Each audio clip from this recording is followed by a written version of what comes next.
જય ભવાની. જય ભવાની. આથી હું ઈશ્વરની સાક્ષીએ તેમજ મારી કુળદેવીની સાક્ષીએ પ્રતિજ્ઞા લઉં છું કે હું કોઈ લોભ લાલચ કોઈ ડર વગર કોઈ ભય વગર આ ભાજપે અમારી ક્ષત્રિય સમાજને અપમાન કર્યું છે એટલે હું બહિષ્કાર કરું છું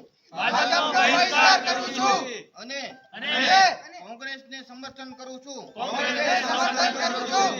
હું વોટ આપીશ કોંગ્રેસને અને 10 વ્યક્તિના વોટ ઓર આપીશું. જય માતાજી. સાંજ સમાચાર ફેસબુક પેજને લાઇક કરો, વિડીયો શેર કરો અને વધુ વિગતવાર સમાચાર માટે sanssamachar.net વિઝિટ કરો.